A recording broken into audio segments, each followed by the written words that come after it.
Et maintenant, on va regarder les 4 tons en chinois. C'est la partie qui est considérée assez difficile pour les étrangers. Vu que le chinois est une langue à tons, et on a 4 tons. Les 4 tons sont les tons relativement mélodiques, c'est-à-dire on peut relativement trouver des notes en musique.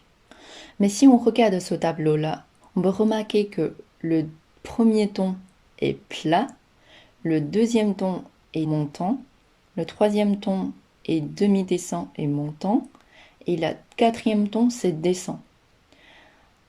À part ça, on s'aperçoit que les hauteurs ne sont pas équivalentes. Il faut chercher la hauteur, mais relative.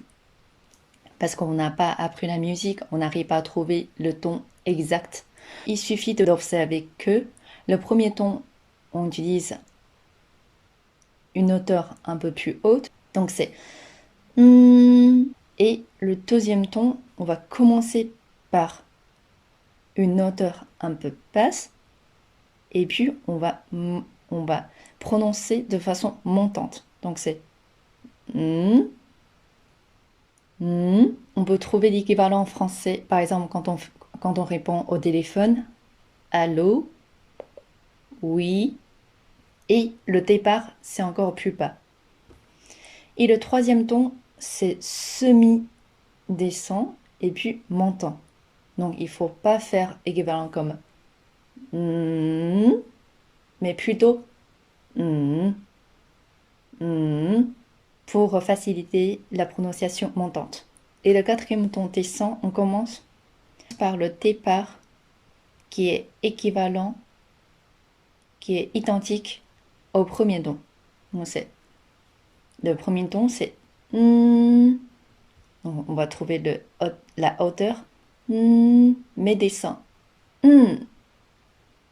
On a aussi le cinquième ton qui n'est pas affiché parce que c'est un ton léger ou neutre. On utilise à la fin de la phrase ou avec certaines compositions de mots.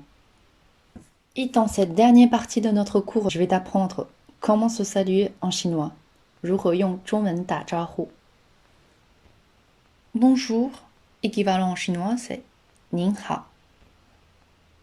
Ning, l'initiale consonne, ne, avec yin, le ton montant, ning, ning.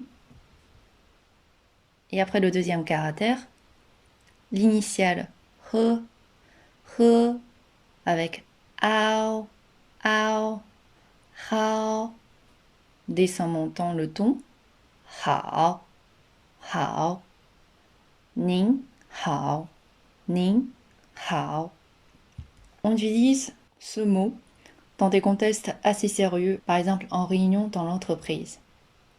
Et le deuxième, salut, équivalent chinois, c'est ni hao, ni hao. Il y a une chose à laquelle il faut faire attention, c'est que quand on écrit, c'est le troisième ton, mais d'après la règle de la prononciation chinoise, les troisièmes tons se rencontrent, on change le premier troisième ton en deuxième ton. Non, ça devient ni, ni, ni hao, ni hao. Le deuxième mot est utilisé dans un contexte moins sérieux que quand on utilise le premier mot, mais qui reste quand même sérieux. Entre amis, on utilise plutôt les deux derniers. Coucou en français, hi en chinois. Hi, on fait pas de bises, on fait pas de gestes très évidents, on échange juste un regard.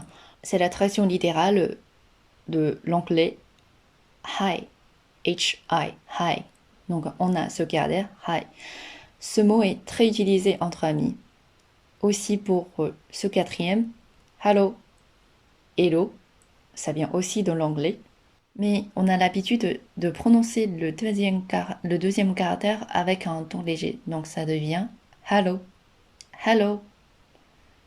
Et pour dire au revoir, en chinois, c'est 再见, 再见.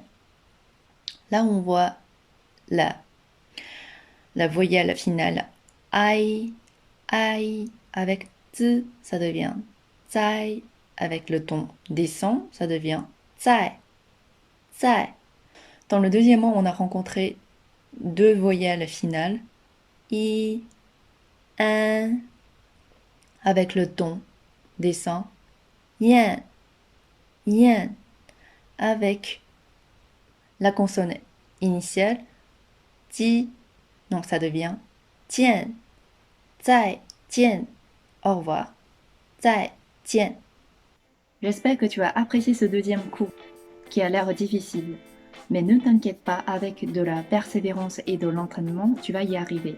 Surtout durant les prochains cours, je vais toujours parler de toutes les syllabes qu'on a parcourues, accompagnées par des mots et des phrases simples mais courants.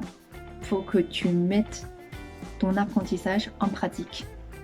再见，下次见。